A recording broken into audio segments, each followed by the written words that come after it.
Mortal Kombat on Sega Genesis is the best video game ever. I disagree. It's a very good game, but I think Donkey Kong is the best game ever. Donkey Kong sucks. You know something? You suck.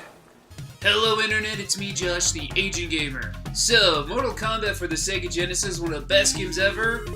I don't really know about that. I suppose around 1992 when the game came out in arcades, then later to home consoles in 1993, it would have been a little less arguable. When Mortal Kombat came out, it was pretty freaking popular. So popular that it eventually spawned several sequels, an animated TV show, and even a live-action movie. But when people talked about the game, they mostly talked about how violent it was. You want to see those fatalities that got parents all up in arms?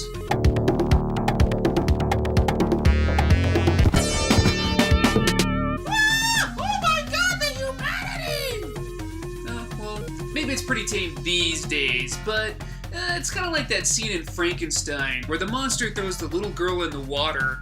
It may seem tame now, but a lot of people are upset with the violent imagery. I mean, Mortal Kombat, Night Trap, and a few other games were the reason that the ESRB was created in the first place. But after all these years, how does Mortal Kombat still hold up today?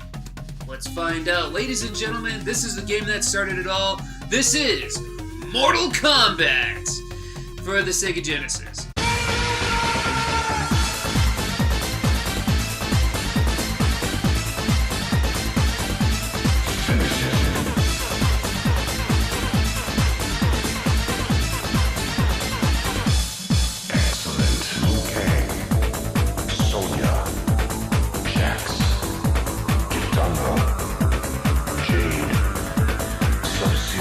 So before we get into the game, I gotta say, it still looks pretty dang good. Everything from the title screen, the character models, the scenery on the stages, it still looks pretty good. But moving on to the characters themselves, there's a total of 7 playable ones. We got the Hollywood movie star Johnny Cage, the Black Dragon mercenary Kano, the God of Thunder Raiden, the Shaolin martial artist Liu Kang, the Deadly Ninja Scorpion and Sub-Zero, and lastly Special Forces agent Sonya Blade.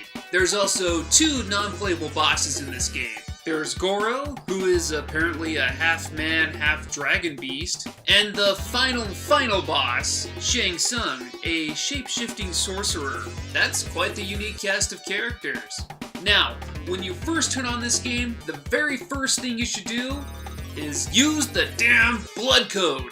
Exclusive to the Sega Genesis version, by pressing ABA-CABB during the introduction, you'll enable Blood Mode, which of course enables the blood effects. Not only that, but it uncensors the fatalities and lets you launch opponents into the pit.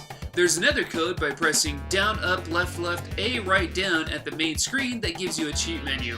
You can now enable things like one-hit KOs against opponents, opponents one-hit KO you, infinite credits, and a few others. Pretty cool stuff. So now that we got all that out of the way, how does the gameplay hold up? Well, it's not that bad once you start playing it for a while. I mean, it's no Street Fighter, but then again, it isn't Street Fighter.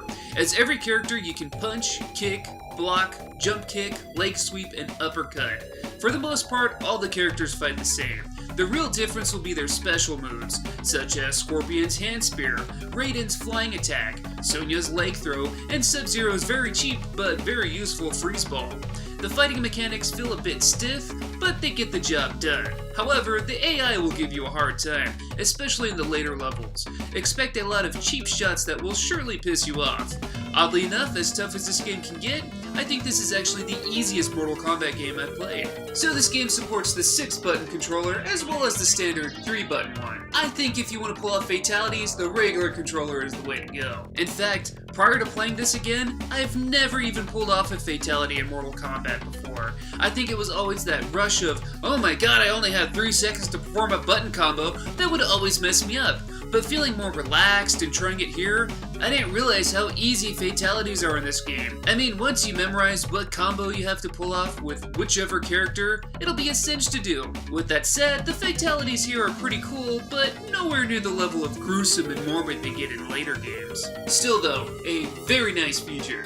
So besides 2-player, there's only one main mode, and that's fighting in the tournament. All the characters have their own reason for entering the tournament, but the goal for everyone is the same: to win.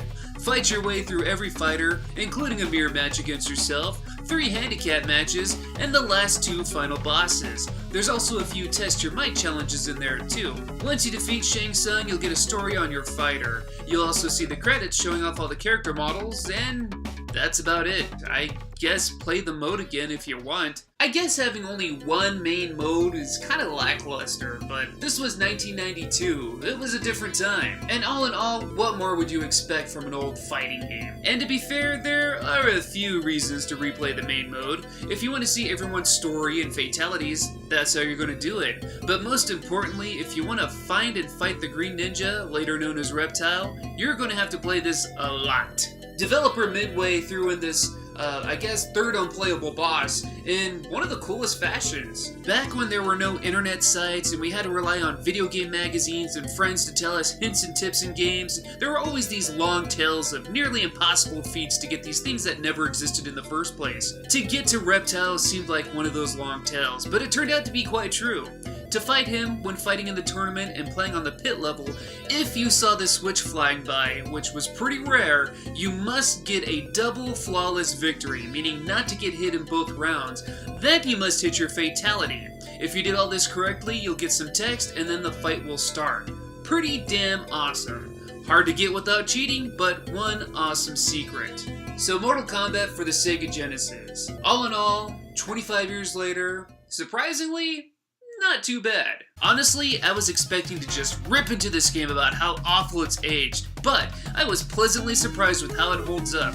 I mean, the core gameplay isn't the best, but this game oozes character. All the character designs, while they may be rip-offs of Jean-Claude Van Damme, Bruce Lee, or even Terminator, all stand out on their own. Even the ninjas who are physically just color swaps have their own uniqueness. Having a big monster like Goro existing is pretty damn cool too. I think having actual actors instead of hand-drawn sprites really gave it a cool edge. And the music really sets that intimidating, deadly ambiance. It's pretty wicked and sets a high standard for the sequels. And while the sequels may have more characters, modes, and options, the first Mortal Kombat does pretty well for itself. I mean, playing this game makes me want to play the sequels, but the original Mortal Kombat has a certain charm to it that I thought would have died back in the 90s. But these are just my opinions. What do you guys think of Mortal Kombat? Let me know in the comments below. If you like this video, go ahead and give it a like. Go ahead and hit subscribe so you don't miss out on future videos as well. And like always, I thank you guys for watching. Until next time, I'll see you later.